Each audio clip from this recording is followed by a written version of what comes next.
तो आप सभी को श्री विद्या एस्ट्रोलॉजी में मैं स्वागत करता हूं और आपको होली का बहुत सारे शुभकामनाएं एडवांस में। तो आज हम लोग क्या करेंगे, प्रश्न कुंडली के बारे में डिस्कस करेंगे। तो समय व्यर्थ ना करते हुए पहला ही प्रश्न ले लेते हैं। और ये मेथड जो है आप यूज करेंगे कोई भी कुंडली बनाने के लिए। जो पहला रिक्वायरमेंट है वो है टाइम का। तो अभी मैडम ने जो सवाल पूछा मैंने उसका टाइम नोट किया, क्योंकि ये मुझे समझ में आया क्वेश्चन, ये उनके दिमाग में कब क्रिएट हुआ था उसके साथ हमारा इस मेथड में कोई लिंक नहीं है। एस्ट्रोलॉजर के साथ जब बात होता है तो एस्ट्रोलॉजर उस पॉइंट ऑफ टाइम को नोट करेगा जहां पे क्वेश्चन उसने एक्चुअल में सुना है और नोट किया है। टाइम के बाद जो प्लेस है वो भी कोहेरेंट, यानी जो सवाल पूछ रहा है उनके प्लेस के साथ उसका कोई लिंक नहीं है। The place should be the place of the astrologer. तो मैं अभी नोएडा से ये आंसर कर रहा हूं, तो इसीलिए इस क्वेश्चन के लिए जो तीन चीजें चाहिए तो दो चीजें मुझे मिल गया। एक तो मैंने जो है नोएडा नोट कर लिया, एक जो है टाइम जब ये सवाल मैंने उनसे सुना और आंसर करने के लिए मैं तैयारी किया। और उसके बाद जो डेट भी है वो भी जो है इस पर्टिकुलर क्वेश्चन का आंसर जो कर रहा है वो जहां पे बैठे हुए हैं उसी डेट के साथ लिंक्ड है। तो आज का डेट क्या है? 3/3/2026। तो आप सब क्या करो, अपने अपने जो कुंडली आपने बनाए हो या आपके पास जो ऐप है ना, उस पे इसको दोबारा से चेक करेंगे। लेकिन मैं वो डिटेल सारा लिख देता हूं जो अभी आप देख के बना सकते हैं। और उस डिटेल्स के साथ हम इस प्रश्न कुंडली को सॉल्व करने का कोशिश करेंगे। तो पहला मैंने डेट इनपुट कर दिया 3/3/2026। उसके बाद मैडम ने एक नंबर बताया था। नंबर जो है 108 ऑप्शंस में से उन्होंने एक नंबर बताए हैं 58, है ना। तो ये सारे हम लोग जो है पुट कर देंगे और हम देखेंगे। तो टाइम क्या हुआ है 9। और उसके बाद जो है एग्जैक्ट मिनट जब मैंने ये क्वेश्चन कास्ट करने का कोशिश किया 39। और जो सेकंड है वो भी मैंने नोट किया तो 22 PM। अब मैंने जो है प्लेस के जगह पे अपना जो प्लेस है उसको यूज किया और उस प्रश्न का कुंडली मैंने बनाया। तो आप पहले तो ये कुंडली नोट कर लीजिए, है ना। नंबर नोट कर लीजिए। और ये रिकॉर्डिंग हो रहा है तो स्क्रीनशॉट भी आपके पास मिल जाएगा। मर्क्यूरी यहाँ पे है, उसके बाद सन है और मार्स और राहु। मार्स और राहु, इधर सैटर्न और वीनस है। उसके बाद जुपिटर, जुपिटर है। मून और केतु और आपका जो है मून और केतु। 11वें घर में। मून और केतु, है ना। तो मैंने आपको जैसे बताया था कि किसी भी प्रश्न कुंडली का आंसर करना है तो सबसे पहले आपको जो है उस कुंडली में लग्न को जो है ध्यान देना है। लेकिन ये तो अभी किसी ने भी इसी टाइम पे सवाल पूछा होता तो यही कुंडली बना होता, है ना। अगर मैं उस कुंडली क्वेश्चन का आंसर कर रहा हूं तो अल्टीमेटली अगर मानो अपने पांचों को मैंने कह दिया 5 क्वेश्चन मुझे मैसेज कर दो तो सभी के लिए कुंडली यही बनेगा। तो फिर एक ही कुंडली से सारे आंसर्स में अगर इंटरप्रेट कर रहा हूं तो ये गलत है। लेकिन यहाँ पे जो सबसे पावरफुल चीज है वो क्या है? मून का गेन हाउस में होना सर। नंबर 55, है ना। वो गेन हाउस पेन हाउस अभी नहीं करेंगे, हम धीरे धीरे अच्छा, चलेंगे, है ना। ठीक है। नंबर है 55। ऐसे ही अगर ये केपी कुंडली होता तो 18 तक नंबर नहीं पूछ के मैं पूछा होता आप जी एक काम करिए 249 तक कोई भी नंबर बताइए। क्योंकि केपी में हम जानते हैं कोई भी आंसर्स करने के लिए हमें तीन चीजें चाहिए होता है। साइन लॉर्ड, उसके बाद नक्षत्र लॉर्ड, फिर उसके बाद सब लॉर्ड। Top Lord. तो अगर मैं साइन को चेंज करता जाऊं, अलग अलग स्क्रिप्ट बनाऊं, तो ये टोटल कितने तरीके के स्क्रिप्ट बन सकते हैं? 249। 249। इसीलिए इस नंबर का रेलिवेंस है। लेकिन मैं जो मेथड अभी आपको बता रहा हूं, क्योंकि वो मेथड मैं बताऊंगा आपको, लेकिन आपको आइडिया तो होना चाहिए कि कैसे एक प्रश्न का आंसर हम कर सकते हैं। और लाइव में प्रश्न बहुत जरूरी है। जैसे आज सुबह मैंने एक प्रश्न पूछा कि ईरान वार के वजह से क्या क्रूड ऑयल और गैस का प्राइस में काफी ज्यादा आज इजाफा होगा? Can it be around 10%? तो मैं कुंडली एनालिसिस किया तो देखा कि भाई 10% से ऊपर का आंसर आ रहा है कि yes it will be around 10%। और मैं अभी भी आपको शो कर सकता हूं। For this question I want to 5 K rupees, है ना? क्योंकि आप कहोगे सर आज तो मार्केट बंद है। तो मार्केट में आज भी कमोडिटी चल रहा है 5 बजे से लेके रात के 11:30 तक, है ना? तो this is the power of प्रश्न कुंडली। आपके लाइफ के कई सारे क्वेश्चन का आंसर आपको मिलता नहीं है। अगर आपको प्रश्न कुंडली कास्ट करना आ जाएगा तो फिर आप जो है कई बार लाइफ में अच्छे डिसीजंस ले सकते हैं। तो अभी वो 55 से एक्चुअल में आपका लग्न डिसाइड होगा। क्या डिसाइड होगा? लग्न। लग्न। मैडम ने 55 नहीं कह के कोई और नंबर कहा होता तो और नंबर डिसाइड हुआ होता, है ना? तो आप उसको ऐसे समझ जाइए, टोटल कितने हाउसेस हैं? 12। 12। और नवमांश कुंडली में एक राशि को कितने में डिवाइड किया जाता है? 9 में, 9 है ना? पार्ट्स। इसीलिए नवमांश है 9 पार्ट्स। तो टोटल पार्ट कितना हो जाएंगे? 12 × 9, 108। तो इसीलिए ये 108 का रेलिवेंस है ना? 108 का रेलिवेंस है। ये 249 भी ऐसे ही आता है। एक नक्षत्र को 9 में डिवाइड किया जाता है इंटू 27, 27 नक्षत्र होते हैं। फिर एक एक नक्षत्र का डिवीजन जो है कई बार क्या होता है, दोनों साइन में चला जाता है। तो इसीलिए 6 एक्स्ट्रा आ जाते हैं और वो मिलके 249 होते हैं। इसका लॉजिक अगर आप समझ जाओगे तो आप केपी कुंडली भी यूज करके आंसर्स कर सकते हो। तो इसीलिए यहाँ पे आप देखिए जो 55 कहे हैं, इसका मतलब है आपको सिर्फ एक डिवीजन आना चाहिए। अगर 55 को मैं 12 में डिवाइड करूं तो अगर आपको मैथमेटिक्स आता है तो रिमाइंडर कितना होगा?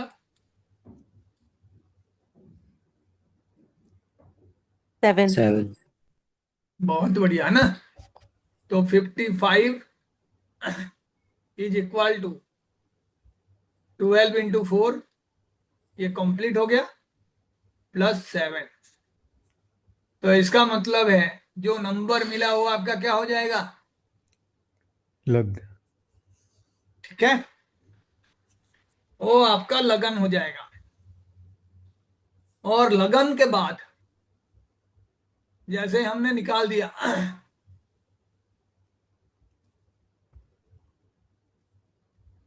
सभी को मेथड समझ में आ गया? जितने भी रिमाइंडर बचेंगे वो आपका लगन है। जैसे मानो किसी ने 12 बोला तो लगन कौन सा होगा? 1। अरे 1 कैसे हो जाएगा मैडम? रिमाइंडर कुछ बचेगा ही नहीं, है ना? 0 हो जाएगा। Yes sir. आया नहीं? Yes sir.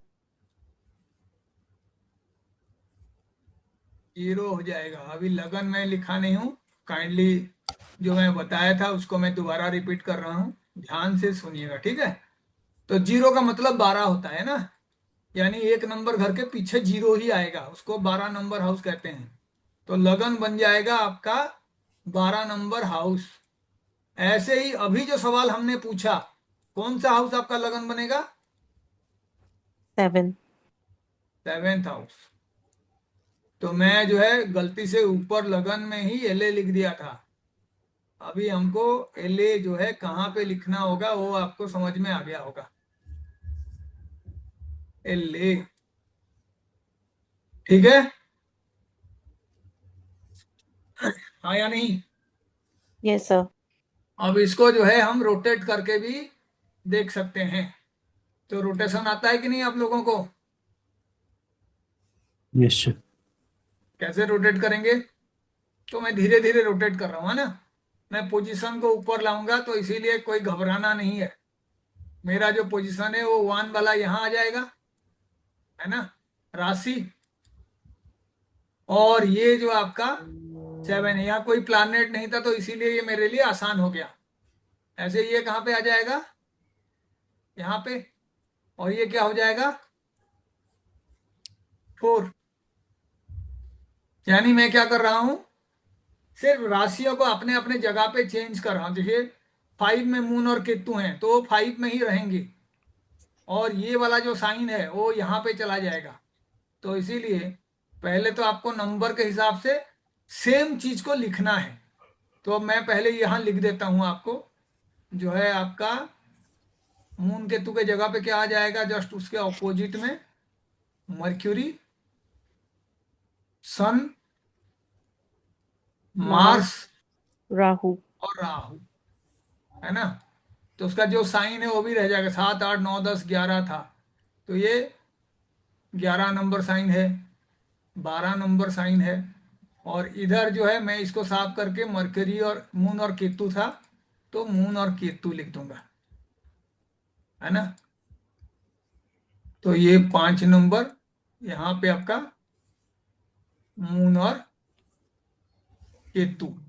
तो ये रोटेट भी आप आराम से कर सकते हो, लेकिन मैं यहाँ पे आपको दिखा रहा हूँ। अब बताइए, सैटर्न और वेनस, है ना, 11, 12, तो अपने ऑपोजिट हाउस में चले जाएंगे।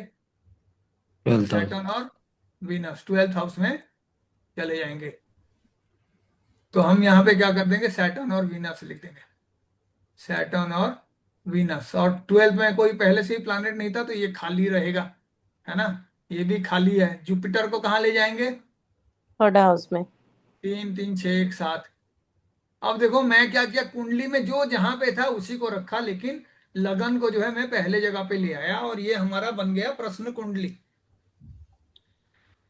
तो प्रश्न कुंडली के बाद मेथड नंबर 2, धीरे धीरे याद रखना, बहुत ही जरूरी है। और ये बहुत सिंपल मेथड है। उसके बाद जाके मैं केपी का भी मेथड बताऊंगा। प्रश्न कुंडली, तो आपको पहले क्या बताया मैंने, टाइम कहाँ का लेंगे? जब प्रश्न एस्ट्रोलॉजर। पूछा। Astrologer की जगह. एस्ट्रोलॉजर को समझ में जो आया, जिस टाइम में उसने नोट किया, वो टाइम है, ठीक है, जिसके ऊपर वो काम करेगा। यूजुअली जब आप कोई आंसर करने के लिए टाइम नोट करते हो, वो वाला टाइम बहुत जरूरी है।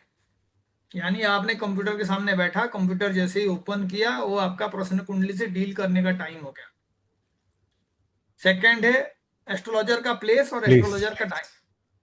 तो इसमें कोई कंफ्यूजन नहीं होना चाहिए। यानी भगवान का जो भी रीडिंग कोई कर रहा है, वो एस्ट्रोलॉजर के पास सुप्रीम अथॉरिटी भगवान ने दिए हैं कि वो जो है डिसाइड करेगा।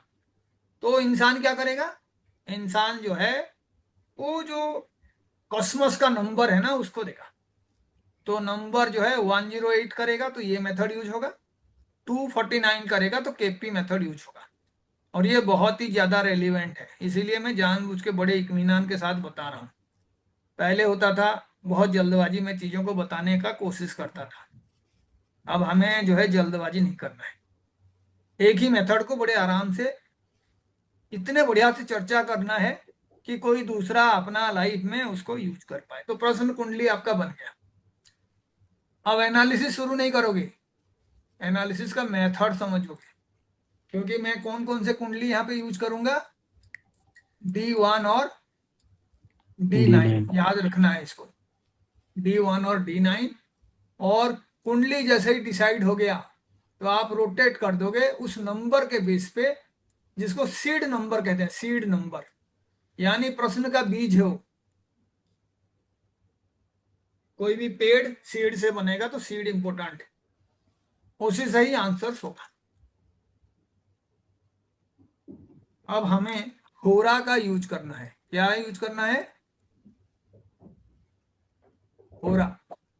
यही तो खासियत है हुरारी चार्ट का, क्योंकि जो प्रश्न का समय है वो समय ही रेलिवेंट है, और वो हुरा जो है एक्चुअल में आप डिसाइड कर सकते हैं कि कौन से होरा में ये सवाल पूछा गया है। तो आज का अगर हम पंचांग देखेंगे, इसके लिए पंचांग देखना जरूरी है। आज का पंचांग देख के कोई बता पाएगा यहाँ नोएडा में या दिल्ली में सूर्योदय कब हुआ था? तो पूरा डिसाइड करोगे आप, है ना? बहुत ही रेलिवेंट क्वेश्चन है ना? तो आज का जो सनराइज हुआ था उसको आप जो है नोट डाउन कर लीजिए, क्योंकि ये जरूरत जरूरत है आपके आज के चार्ट में। 6:43 क्या टाइम है? 6:43। 6:43 AM। तो होरा का मतलब 1 घंटा होता है, 60 मिनट का टाइम को होरा कहते हैं, है ना? 60 मिनट और 1 आवर को होरा कहते हैं। और आपका जो 24 प्रहरी होता है ना? 4 प्रहरी 24 घंटा। तो फिर आप जो है सनराइज से सनसेट तक आप 12 में डिवाइड कर दो, फिर सनसेट से लेके सनराइज तक, तो ये आपका हिंदू डे हो जाएगा। और वो होरा का लॉर्ड जो है आपको बताएगा कि आपको कैसे इंटरप्रेट करना है। तो ऐसा नहीं कि लगन को ही आपने इंटरप्रेट कर लिया, पहले आपको होरा निकालना होगा और उस टाइम में कौन सा होरा चल रहा है तो उसका लॉर्ड बनेगा। तो आपका डे जब शुरू होता है, पहला घंटे के लिए जो डे लॉर्ड होता है उस दिन के स्वामी ही होरा लॉर्ड होता है। तो आज का स्वामी कौन बनेंगे? मंगल।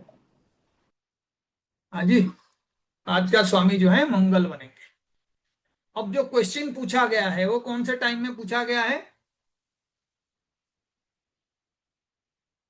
अभी जो टाइम हमने नोट किया था इस कुंडली के लिए, ठीक है?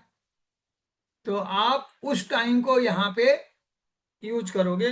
तो मैं जो कुंडली के लिए टाइम नोट किया था उसको मैं एक बार बता देता हूँ, ताकि आपको जो है, ये हमने 9:39 PM का यूज किया था, 9:39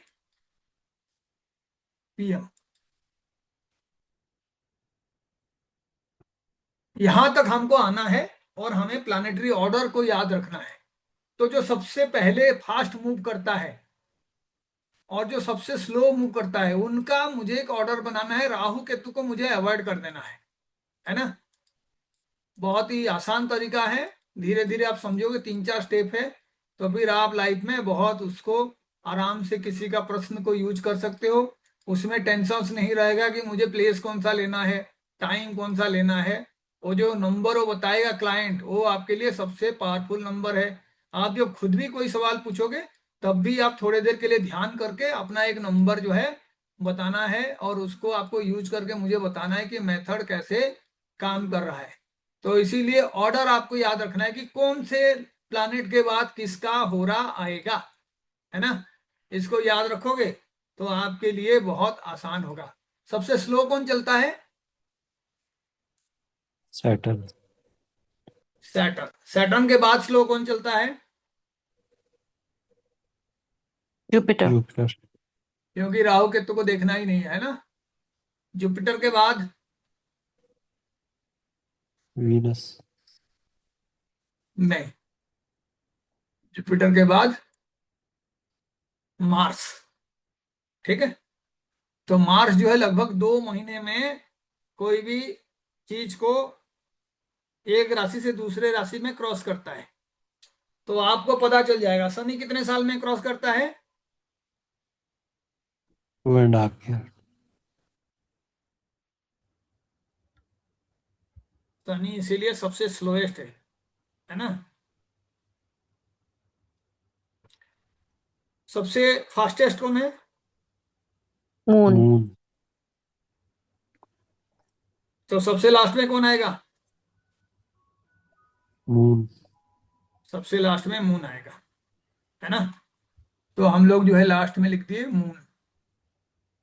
मून के बाद फास्टेस्ट कौन है? मरकरी। मर्क्यूरी। है ना? मून के बाद जो है आपका मर्क्यूरी। तो मैं मर्क्यूरी लिख देता हूं। अच्छा, सन कब आएगा? मार्स के बाद। क्यों? हाँ जी, चेक करिएगा, ठीक है? नहीं तो फिर आप जो है प्रॉब्लम में आ जाओगे, क्योंकि ये ऑर्डर बहुत ज्यादा जरूरी है। सन एक महीने में एक राशि से दूसरी राशि में जाता है, ठीक है? मार्स के लिए और जो आपका वीनस के लिए भी देखोगे, वीनस जो है 23 डेज से 26 डेज लेता है रोटेट करने के लिए, और मार्स जो है 50 दिन से 60 दिन लेता है। तो इसीलिए ये नंबर तो आपको नोट करना ही करना है, और आपको इसको जो है यूज करना है उस ऑर्डर के लिए। तो अब मुझे कैलकुलेट करके बताइए, किसी भी दिन से अगर होरा शुरू होगा तो वो होरा जो है ऐसे ही चलता रहेगा, है ना? राहु के लिए मैं बाद में कभी बताऊंगा, एक राहु काल भी होता है, लेकिन अभी हम उस पे नहीं जाएंगे, हम देखेंगे पहले ये कैसे काम करता है। तो आज का जो डे हो रहा है, शुरू वाला जो है मंगलवार है, तो मंगल हो गया। और हमने जो टाइम लिया था 6:43 का टाइम लिया था, है ना? तो आप देखिए 6:43 से जैसे ही आप शुरू करोगे, ये वाला टाइम को पहुंचने के लिए पहले तो सनसेट का टाइम ले लो, वो 6:21 है मानो। यहां तक कितने आपके हो रहा आ जाएंगे? ठीक है, 12 हो रहा हो जाएंगे। और फिर उसके बाद शाम को सेम ऑर्डर रिपीट होता रहेगा। तो मैं अभी नंबर लिख लेता हूं। पहले आवर के लिए मार्स, दूसरे आवर के लिए कौन होगा? सन, सन। फिर वीनस, फिर मर्क्यूरी, फिर मून, फिर 6 नंबर में सैटर्न, 7 नंबर में जुपिटर, 8, 9, 10, 11 और 12। ये डिवीजन शाम तक हो गया, ठीक है? अब सूर्य जब अस्त हो जाएगा उसके बाद फिर एक एक घंटे का आप जो है टाइम नोट करेंगे। तो 6:21 से एक यहाँ पे कौन सा नंबर आ जाएगा? फिर मानिए ये आपका दूसरा नंबर आ गया। 12 के बाद आप जो है आप इसको ऐसे ले सकते हैं। तो 6:21 से 7:21, 7:21 से 8:21, 8:21 से 9:21, और हमारा टाइमिंग क्या था? 9:39, जो क्वेश्चन पूछा गया था, ठीक है? तो कौन से होरा में पूछा गया?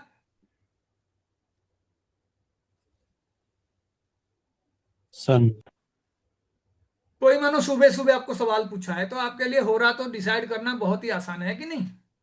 ये तो शाम का बात हुआ, तभी इतना घुमा के हम लोग आ गए, लेकिन काउंटिंग तो करना ही पड़ेगा।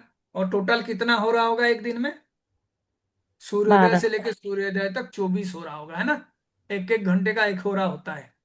तो इसीलिए कोई सवाल दिन में पूछ सकता है, कोई शाम में पूछ सकता है, या किसी के सवाल का आंसर आप बैठ जाओगे और आप कर सकते हो। तो कई बार लोगों को लगता है कि अभी तो मून खराब स्थिति में है या राहु का ग्रहण चल रहा है, तो मैं कोई सवाल भी पूछूंगा नहीं। कई बार जिसको एस्ट्रोलॉजी आता है वो जानबूझ के अच्छे टाइम पहले से पंचांग देख लिया और उसी टाइम में सवाल पूछेगा। तो फिर उसको जो है मनमाने ढंग का कुंडली मिल जाएगा। जैसे कई लोगों की कुंडली में मंगल दोष होता है, कोई दोष होता है, तो क्या करते हैं, सिंपल टाइम चेंज कर देते हैं ना, आगे को गलत टाइम दे दिए और बना के दे दिए, ये हमारा पत्री है जी, आप मिला लो। बहुत सिंपल है, लोग इस तरीके का फ्रॉड करते हैं। और हम भी अपना जो एस्ट्रोलॉजी जानते हैं उसमें इस तरीके का मैनिपुलेशन कर सकते हैं। इसीलिए ये जो नंबर सिस्टम है ये बहुत ही ज्यादा इंपॉर्टेंट है। ये नंबर भी रेंडम होना चाहिए, ऐसा नहीं कि आप जो है कोई भी सवाल उसी के अकॉर्डिंग हमने पूछ लिया। तो आप देखिए, कोरा लॉर्ड हो गया सूर्य, है ना? अब ये सूर्य का जो स्थिति है ना, ये आपके आंसर्स को बताएगा, क्योंकि आपको जो है चार्ट तो देखोगे देखोगे, साथ में होरा लॉर्ड का स्थिति भी देखोगे कि वो किस तरीके का कॉम्बिनेशंस को बता रहा है। और जो भी आपको वहां से आंसर्स मिलेगा उसको आपको D9 में भी चेक करना है कि वो होरा लॉर्ड जो है D9 में कहाँ पे बैठा हुआ है। तो मैं इंटरप्रिटेशन बाद में करूंगा, पहले तो आप सारे स्टेप्स को समझ जाइए। मुझे कौन बताएगा क्या क्या स्टेप हमने इस आंसर करने के लिए किया है अभी तक? अंकित जी आप बताइए, आप प्रैक्टिस भी करते हैं, बढ़िया रहेगा। सबसे पहले सर हम डेट लेंगे। डेट और एस्ट्रोलॉजर का जो टाइम होगा, जिस टाइम उसको प्रश्न समझ में आ रहा है वो टाइम लेंगे। जी। और उससे हम 1 से 108 लेंगे अगर हम प्रश्न कुंडली हमारी वैदिक की होगी। हाँ जी। और अगर हम केपी यूज करेंगे तो 1 से 249 के नंबर लेंगे। हाँ जी। के उसके बेसिस पे हम पहले प्रश्न कुंडली बना लेंगे। हाँ जी। उसके बाद जो नंबर डिसाइड हुआ है उसको हम 12 से डिसाइड करके सर उसका न्यूमेरेटर लग्न देके। बनाएंगे, है ना? लग्न जी जी बनाएंगे, जी, लग्न बनाएंगे। क्योंकि वो बहुत इंपॉर्टेंट है। क्योंकि जो भी आपका हम्म, प्रश्न कुंडली बनेगा वो एक सिर्फ कुंडली है, और आपको पता है कि सेम कुंडली को कई तरीके का कुंडली बनाया जा सकता है। जैसे हम वहां से इंदु लगन बनाते हैं, जैसे हम वहां से आरूढ़ लगन बनाते हैं, सूर्य लग्न बनाते हैं, चंद्रमा लगन बनाते हैं।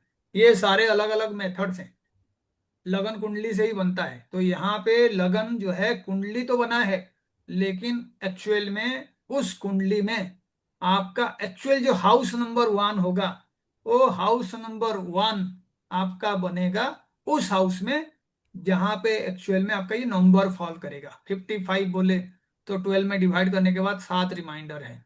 जीरो जहां पे रिमाइंडर होगा तो आप समझिए 0 इज 12। तो इसीलिए 12 नंबर घर जो है आपका लगन बनेगा। 1 का मतलब जो लगन आपका बनाए हो सेम रहेगा। तो इसी के अकॉर्डिंग हमने कुंडली बना दिया। उसके बाद हम होरा डिसाइड करेंगे, है ना? होरारी चार्ट है तो होरा डिसाइड करेंगे। तो होरा हमने डिसाइड करने का तरीका बता दिया, सूर्योदय से सूर्यास्त तक 12 होरा होंगे, और हम वहां पे राहु केतु को एक्सक्लूड करेंगे। और जो मेथड होगा फॉलो करने वाला, साइक्लिक मेथड, सबसे स्लोएस्ट मूविंग अगर सैटर्न है तो सैटर्न के बाद कौन आएगा? उससे कम स्लोएस्ट मूविंग यानी जुपिटर। जुपिटर के बाद जो है आपका आएगा मार्स, क्योंकि मार्स लगभग 2 महीना लेता है घूमने के लिए। उसके बाद आपका आएगा सन, क्योंकि वो 1 महीना में एक से दूसरे जगह पे ट्रांजिट करता है राशि में। उसके बाद आएगा वीनस, फिर आएगा मर्क्यूरी, और फिर आएगा आपका लास्ट में मून जो फास्टेस्ट। अब हमने जो भी यहाँ पे होरा लॉर्ड निकाले हैं उनका स्थिति हम D9 में देखेंगे, और उसके बाद हम फलादेश करेंगे। तो एक बार मैं D9 चार्ट का भी कॉम्बिनेशंस बता देता हूँ, और वो मैं शेयर कर देता हूँ यहाँ पे, ताकि आपको जो है उसको भी समझने में बड़ा आसानी होगा। और सारे जो रूल्स हम जानते हैं ना, उन रूल्स को हम यूज करेंगे यहाँ पे चीजों को एक्सप्लेन करने के लिए। यानी जो आपने रूल देखे हैं, चाहे वैदिक का रूल हो चाहे केपी का रूल हो, आप किसी भी चीज को अप्लाई कर सकते हैं, लेकिन केपी के लिए 249 वाला कॉम्बिनेशन होगा। तो इसीलिए मिक्स नहीं करना है आपको। और मैं अभी आपको शो करा रहा हूँ जो पर्टिकुलर चार्ट हमें मिला है उसको, यहाँ से आप जो है देख सकते हैं। मैं थोड़ी देर के लिए इसको जो है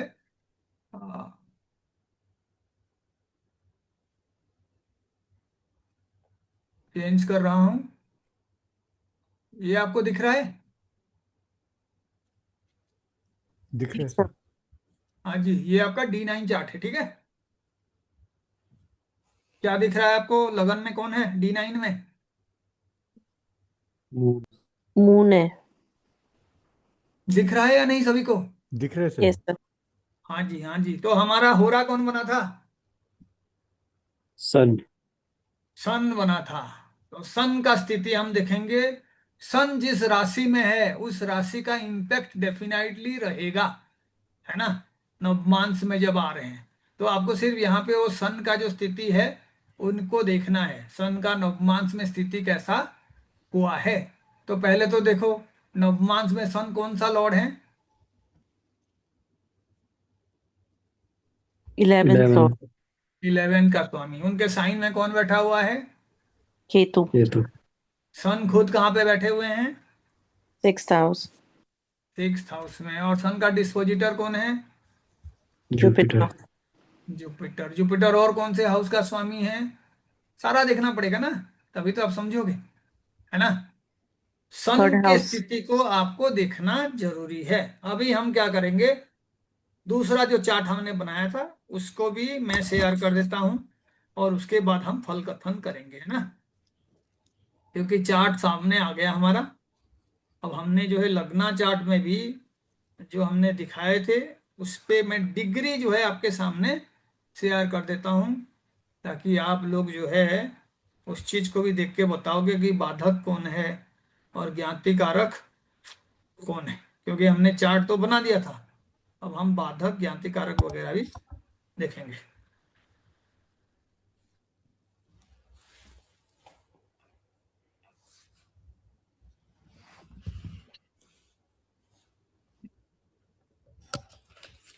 तो एक और चार्ट मैंने शेयर कर दिया है, वो भी आ जाएगा अभी आपके।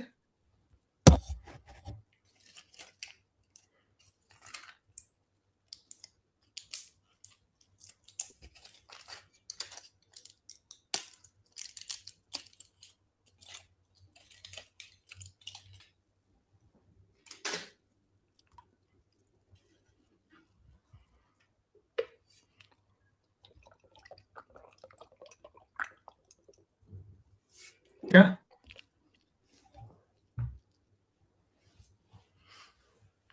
पता नहीं क्यों ये काम नहीं कर रहा है।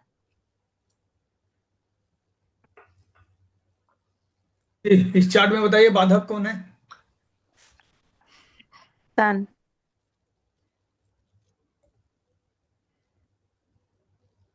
और जो चार्ट बना है उस पे आपका ज्ञाति कारक कौन है? डिग्री देख के बताइए। सैटर्न। सैटर्न मार्स है। 7 डिग्री का है, जुपिटर 6 डिग्री मार्स है दो सर, डिग्री का मार्स। है, मार्स। तो मार्स आपका जो है ज्ञाति कारक है, ठीक है। अब इतने सारी चीजें हम लोग जो है यहाँ से मिल गया। अब हम आएंगे सॉल्यूशंस के ऊपर। सॉल्यूशन जो है आपका अभी फाइनली हम डिसाइड करेंगे।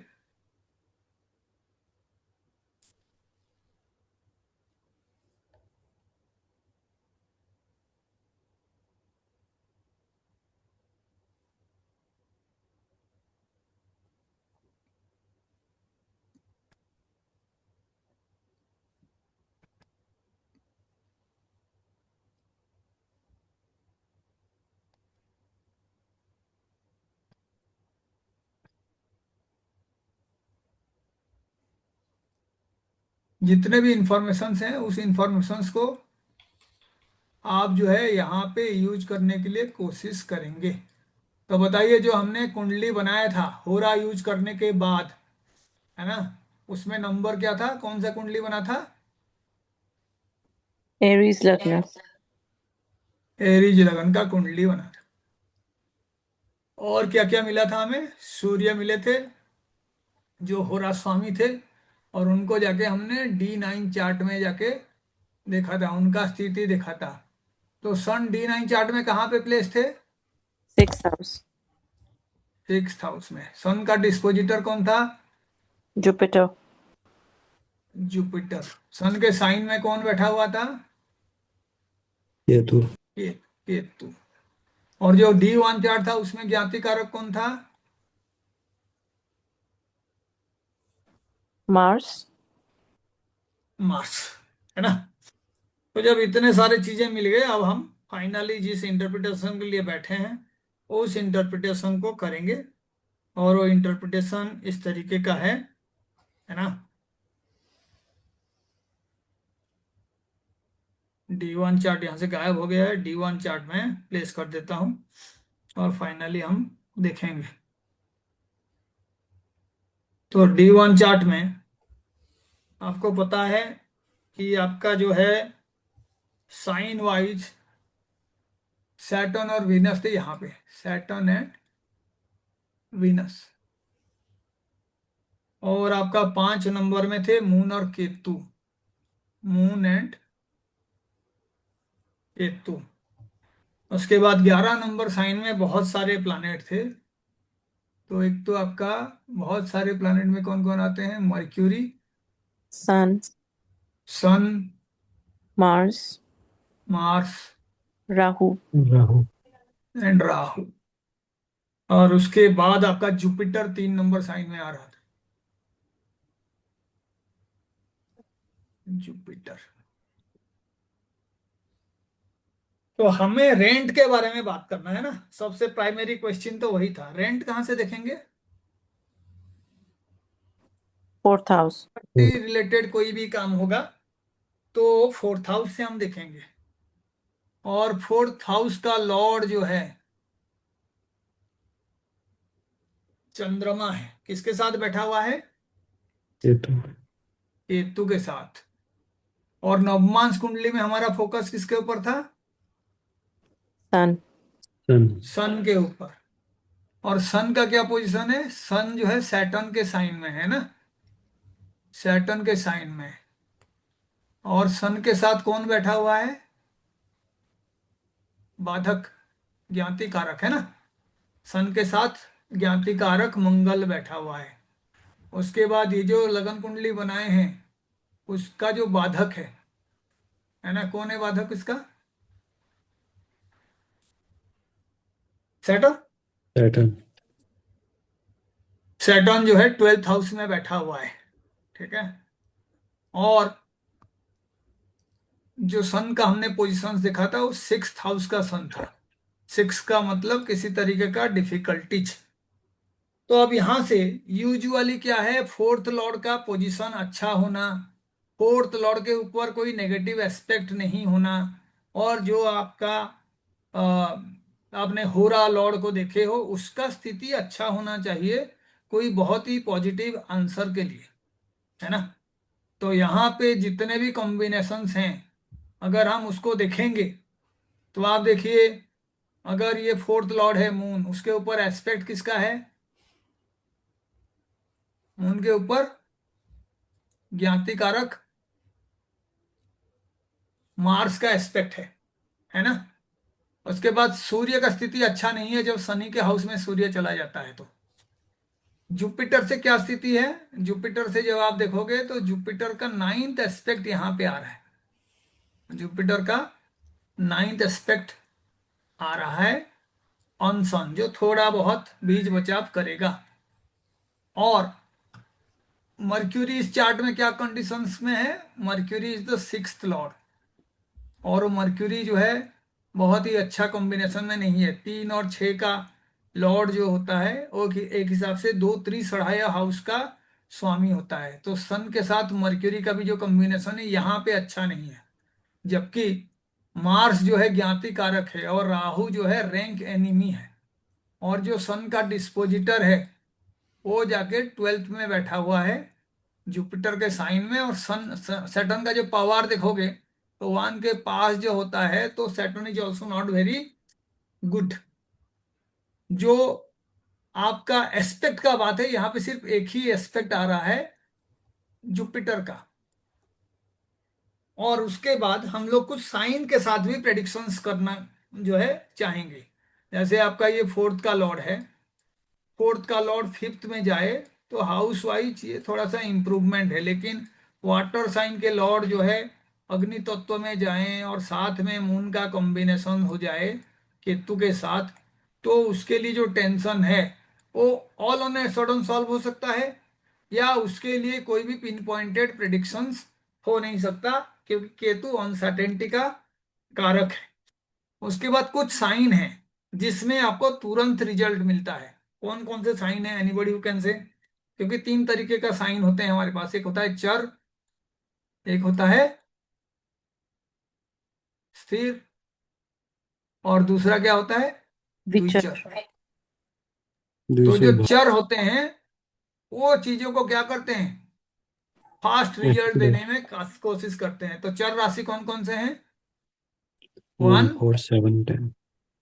4, 7 एंड 10।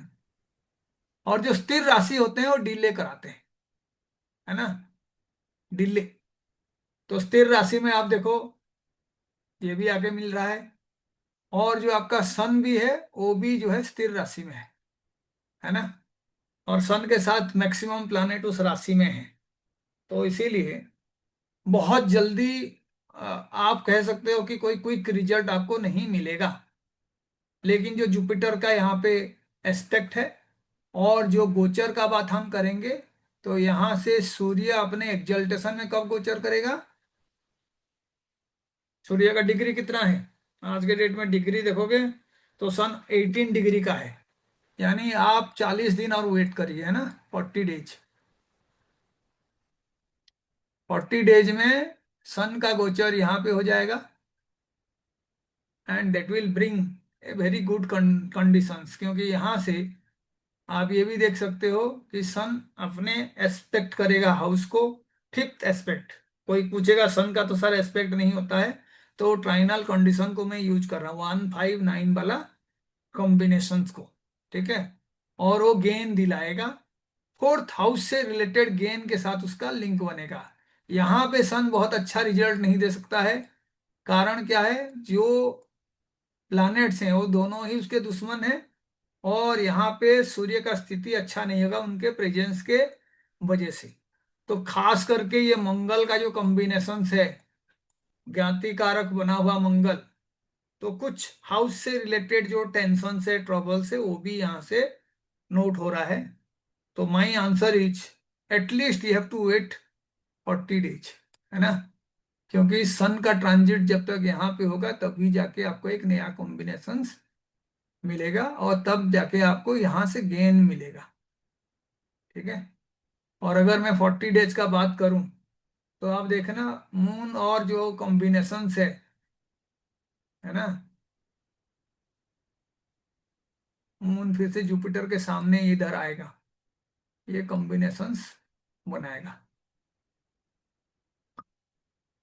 फोर्थ लॉर्ड एक फास्ट प्लैनेट है। केतु का कुछ उपाय करेंगे तो उसका फास्ट जो है आंसर्स भी मिल सकता है, क्योंकि केतु हमेशा डिवाइन इंटरवेंशन को बताता है।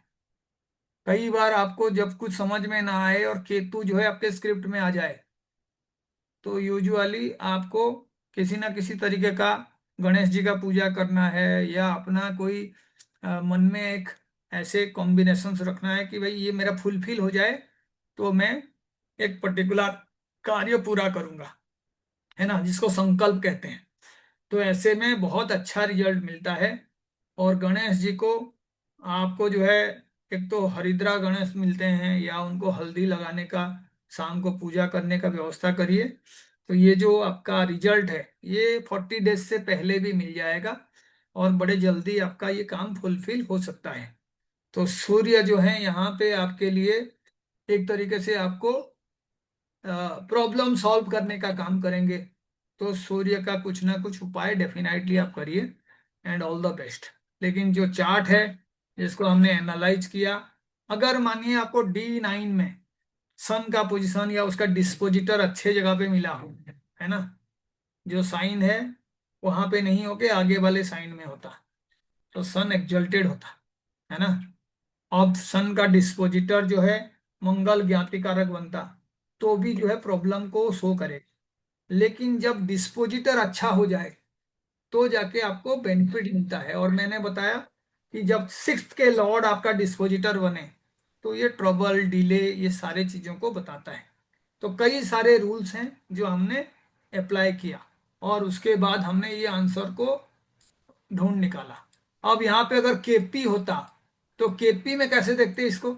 मानिए वहां से भी ऐसे नंबर करते और हम लग्न कुंडली बनाते, तो यहाँ पे तो इतना जो है आपको गिनना नहीं पड़ेगा। 108 के लिए जो आपने क्या बनाए हैं, सूर्य को निकाले, उसके बाद आपको जो है क्या कुंडली मैंने बताया था आपको, उस कुंडली के हिसाब से होरा का लॉर्ड आपने निकाला, वो सारा करना नहीं पड़ेगा। आपको देखना पड़ेगा कि आपको बेनिफिट के लिए कौन सा नंबर मिलना चाहिए। घर से अगर आपको इनकम होगा तो एनीबॉडी हु कैन से,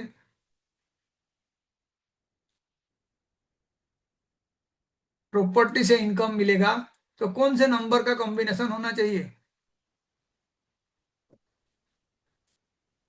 4 से 11 सर, 15, एनीबॉडी एल्स?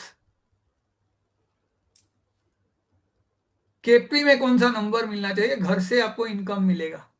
तो घर कौन सा है, प्रॉपर्टी 4। 4. प्राइमरी नंबर को कभी मत भूलिए, ठीक है, 4। और गेन कौन सा है, 11। 11.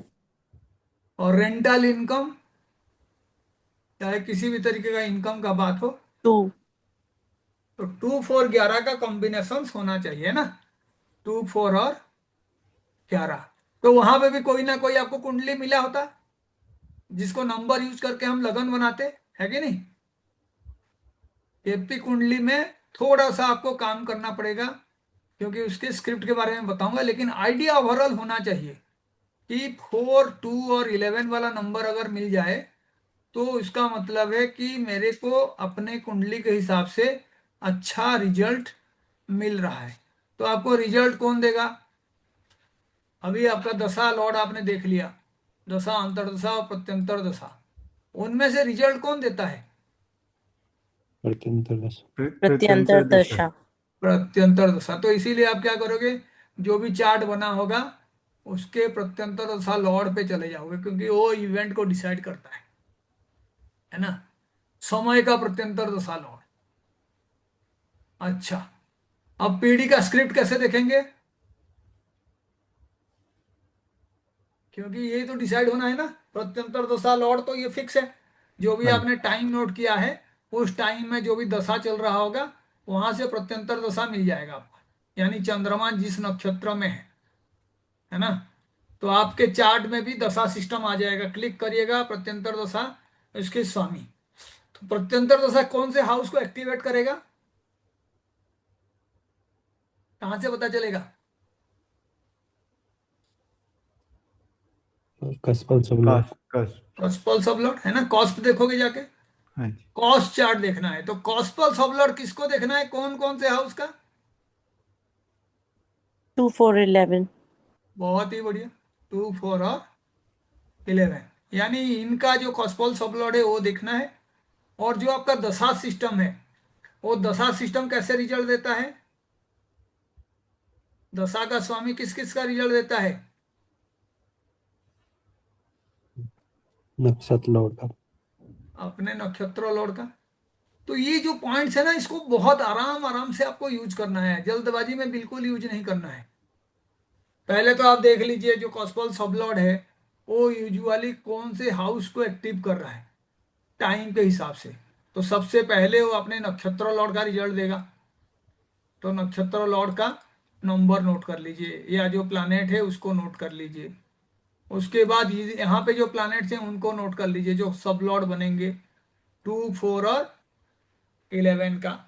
उन सब लॉर्ड का अगर दशा चल रहा होगा तो आपको बहुत जल्दी रिजल्ट मिल जाएगा। अगर मानिए वो सब लॉर्ड जो है, जो दशा का नक्षत्र स्वामी का रिजल्ट दे रहा है, वहां से स्क्रिप्ट कौन सा आ रहा है, 1 3 और 10 का आ रहा है, तो बहुत ज्यादा गड़बड़। डिले होगा। और जो है आपका मानिए मिक्स रिजल्ट आ रहा है, 2 और 4 आ रहा है लेकिन साथ में 10 आ रहा है, तो ये जो वेट है ये आपका पॉजिटिव साइड में है, 70% पॉजिटिव साइड में है। ये वाला पूरा 100% नेगेटिव है, बहुत डिले बताया जा सकता है, इसके लिए किया जा सकता है। तो मैं एक जो है चार्ट यहाँ पे बताता हूँ और हम लोग जो है देखेंगे कि जो मैं बताया हूँ उसको कैसे आपको जानना है। अब यहाँ पे हमने जो भी चार्ट लिए हैं उसमें अगर हम लोग डिसाइड करेंगे कि हाउस का रिजल्ट कैसे मिलेगा, है ना, गॉस्पल समलॉट है नहीं यहाँ पे,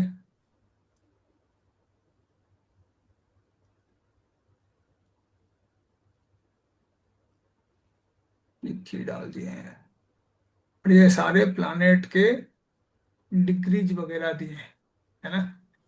जैसे मानिए आपने देखा कि मून का जो है सत्यंतर दशा चल रहा है, तो किसका रिजल्ट देगा, वीनस का। पहले तो अपने नक्षत्र स्वामी का रिजल्ट देगा मून, है ना। हाँ तो जी। मैं चार्ट में भी उसको रोटेट करके देख रहा हूँ बताने के लिए।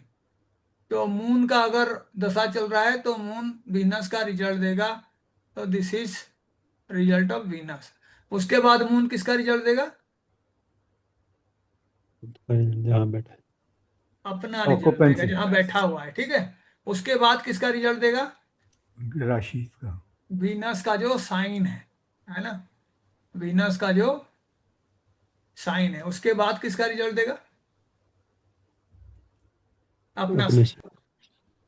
तो यहाँ पे अगर हमारा कोई सवाल होता तो सवाल का आंसर हम मून क्या कर रहा है उसके अकॉर्डिंग हम बता सकते हैं कि सबसे पहले तो मून जो है 9th हाउस का रिजल्ट देगा, है ना।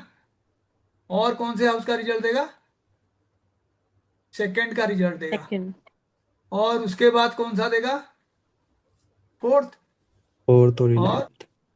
11। तो सबसे पावरफुल तो ये रिजल्ट देगा, उसके बाद ये रिजल्ट देगा, उसके बाद जो है थोड़ा थोड़ा एनर्जी कम हो जाएगा ये सारे रिजल्ट देने के लिए।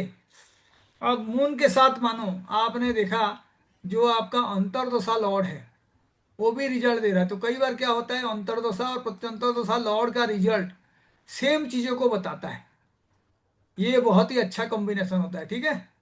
यूजुअली लोग क्या करते हैं, अंतर्दशा को छोड़ देते हैं, सिर्फ प्रत्यंतर दशा पे फोकस करते हैं। ये रिजल्ट को कम खराब कर सकता है, लेकिन अंतर्दशा रिजल्ट दे रहा है लेकिन प्रत्यंतर दशा नहीं दे रहा है, तो रिजल्ट क्या होगा? नहीं होगा, नहीं है होगा। ना। लेकिन मानो अंतर्दशा भी यस कह रहा है और प्रत्यंतर दशा भी कह रहा है, तो ये स्ट्रॉन्ग रिजल्ट है। तो कई बार हम लोग क्या करते हैं, अपने दशा से टाइम को देखते हैं और टाइम से दशा को देखते हैं। जैसे अभी मैंने देखा अपने चार्ट में शनि का दशा, शनि का अंतर्दशा और शनि का प्रत्यंतर दशा सारे चल रहे हैं, है ना। और मैंने जो है उसके बाद मैंने रिजल्ट कैलकुलेट करने का कोशिश किया, रिजल्ट कैलकुलेट करने का कोशिश किया तो मुझे एक ही हाउस पूरा पूरा एक्टिवेट मिला, है ना। पहला तो शनि का दशा, शनि का अंतर्दशा और शनि का प्रत्यंतर दशा। यह बहुत ही डेंजरस कॉम्बिनेशन होता है और बहुत ही बढ़िया कॉम्बिनेशन होता है, क्योंकि 3 प्लानेट पूरे टाइम को कब्जा कर रखे हैं, है ना। और शनि का जो नक्षत्र स्वामी है वो थे केतु महाराज, जो मेरे इधर साइन में बैठे थे 12 नंबर साइन में। तो शनि किसका रिजल्ट देंगे? हाँ जी, अपने नक्षत्र स्वामी का, है Yes। कि नहीं। हाँ जी। बहुत ही बढ़िया। उसके बाद किसका रिजल्ट देंगे शनि? जहाँ पे जहाँ बैठे। और जहां बैठे हैं तो शनि मेरे 5 नंबर घर में बैठे हैं, 10th। 10th हाउस में बैठे हुए हैं। और जो केतु है वो यहीं पे बैठा हुआ है ना। तो मुझे जो है इस तरीके से नंबर देखना है कि शनि जो है एक्टिव कर रहा है अपने नक्षत्र स्वामी के रिजल्ट, और उसके बाद जो एनर्जी बचेगा तो अपने हाउस का रिजल्ट प्रोवाइड करेंगे। तो आप बताओ आज के डेट में शनि का गोचर कहाँ पे है? आइसिस में, IC में। केतु 9th में। हाउस में। आइसिस में। यानी शनि यहीं पे बैठे हुए हैं, इधर ही बैठे हुए हैं। ये जो लास्ट वाला टर्म है ना, इसको बहुत सारे लोग ध्यान नहीं देते हैं, इसको जरूर ध्यान देना है। रिजल्ट गोचर के ऊपर बहुत ज्यादा डिपेंडेंट है। जैसे हर चीज के लिए ब्रह्मा विष्णु और महेश्वर 3 लॉर्ड का आवश्यकता है, सृष्टि करने के लिए, पालन करने के लिए और संहार करने के लिए। तो हर चीज में 3 3 प्लैनेट्स को आपको ढूंढना है। तो जैसे आपने समय के लिए ढूंढे प्रत्यंतर दशा का लॉर्ड, ऐसे ही आपने रिजल्ट के लिए देखे कॉस्प का सब लॉर्ड। उसके बाद आप देखोगे जो आपका मेन प्लैनेट है ना उनका गोचर, ध्यान देना है इस सारे चीजों को, तब आप एस्ट्रोलॉजर बनोगे। और जब ये तीनों चीजें सेम स्क्रिप्ट को बताएं तो ये जो है आपके लिए बहुत ही बढ़िया होगा। तो आप बताओ शेयर मार्केट को कौन से हाउस से देखा जाता है? 5th house. शेयर मार्केट को देखा जाता है 5th हाउस से। अनएक्सपेक्टेड रिजल्ट को कहाँ से देखा जाता है? 8th house. 8th house. बहुत बढ़िया, 8th हाउस। और गेन को कहाँ से देखा जाता है? 11। 11th house. 11th house. और अगर आपको शेयर मार्केट में लाभ कमाना है तो आपको ये 3 हाउस जो है एक्टिव होना चाहिए, है ना। ये तीनों हाउस बहुत ज्यादा एक्टिव होना चाहिए। तो अभी मैं अगर अपने चार्ट में टाइम देखूंगा तो मेरा कौन सा हाउस एक्टिव है?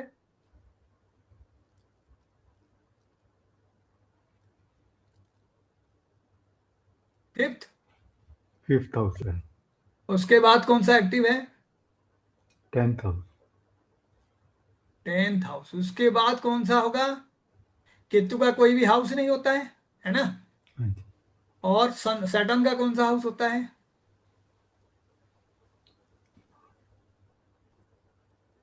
वो भी तो लिखोगे ना, सैटर्न रिजल्ट दे रहा है तो सैटर्न अपने हाउस का भी रिजल्ट देगा। तो 8 नंबर कुंडली के लिए Saturn is the Lord of third fourth house. Third and fourth house. 3rd and 4th house. तो हमें जो है एक 8th हाउस का एक्टिवेशन चाहिए। 8th हाउस का 8th हाउस का एक्टिवेशन कैसे होगा? Anybody who can say. Saturn के बाद किसका प्रत्यंतर दशा आएगा? इसे Mercury. कुंडली लिखना है। सैटर्न के बाद आएगा मर्क्यूरी का प्रत्यंतर दशा। और मेरा जो मर्क्यूरी है वो स्कॉर्पियो के बिल्कुल लास्ट डिग्री में है, 29 डिग्री में है। तो मर्क्यूरी का सब लॉर्ड कौन होगा? Anybody who can say. मैंने बताया था आपको, वाटर साइन जितने हैं ना सारे मर्क्यूरी में एंड होते हैं। 4th, 8th और 12th याद रखना, तभी तो आप वो 159 वाला कॉम्बिनेशन को देख पाओगे। ये सबका लास्ट डिग्री जो होता है ना, कैंसर का, स्कॉर्पियो का और उसका लास्ट में जो आपका नक्षत्र स्वामी होता है वो होता है मर्क्यूरी, याद रखना। जैसे शुरू में सारे फायर साइन का कौन होता है नक्षत्र स्वामी? Ketu. केतु। तो जब ये एक्चुअल में मर्क्यूरी का स्वामित्व आएगा, है ना, तो मर्क्यूरी जो है मेरे चार्ट में यहां बैठा हुआ है, 1 नंबर में बैठा हुआ है ना। और मर्क्यूरी अगर अपने ही नक्षत्रों में बैठा हुआ है तो मर्क्यूरी किसका रिजल्ट देगा? अपना ही देगा। खुद का result. खुद का रिजल्ट देगा। तो खुद का रिजल्ट कैसे देगा? जहां वो बैठा हुआ है उसका रिजल्ट देगा, है ना। और उसके बाद उसके साइन का रिजल्ट देगा। तो उसका साइन कौन सा है? 2 और 8, है ना। तो सैटर्न सैटर्न मर्क्यूरी का जब पीरियड आएगा 2 और 8, तो ये जितने भी हाउसेस हैं वो सारे एक्टिवेट हो जाएंगे। 5, 8 और उसके बाद जो है आपका 2। और ये 11 अनएक्सपेक्टेड एक्टिवेट गेन होगा। के लिए बहुत ही बढ़िया है। धन हाउसेस को जब हम बात करते हैं तो 1, 2, 5, 9 और जो है 11, ऐसे हम बात 11 होगा। करते हैं, 1, 2, 5, 9 और 11। तो जुपिटर का जो स्थिति है मेरे चार्ट में यहाँ पे है, इस हाउस में है 8th हाउस। जुपिटर।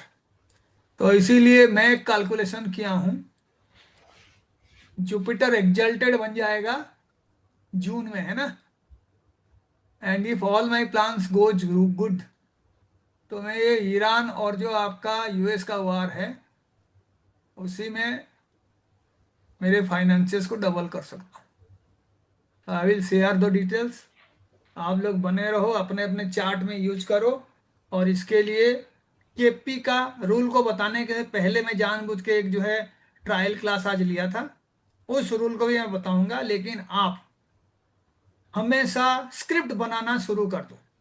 कोई डिग्री में कोई प्लानेट है, उसका दशा आ रहा है तो वो किसका रिजल्ट देगा, हाउसेस को एक्टिवेट करना, उसका ट्रांजिट देखो, वैदिक का रूल भी अप्लाई करो, 159 वाला रूल भी अप्लाई करो कि नक्षत्र सेम हुआ है क्या। तो आपको कुछ कुछ समझ में आएगा। और वो कुछ कुछ समझ के आने के बाद आप उसको कोई प्रश्न कुंडली का समाधान करके अपना सवाल पूछो, या किसी का आंसर करो, या किसी का क्वेश्चन का आंसर करो। जो एस्ट्रोलॉजिकल ग्रुप्स हैं वहाँ पे जाके छोटे छोटे पोस्ट लिखो, तो आपको प्रैक्टिस करने का भी मौका मिलेगा और आपको सीखने का भी मौका मिलेगा। आज के लिए इतना ही। आप सबको होली का हार्दिक बधाई और नमस्कार। Thank you very नमस्कार। much, sir. बधाई sir. Happy Holi, sir. Happy Holi sir. जी नमस्कार हैप्पी सर। होली, नमस्कार। Namaskar, sir.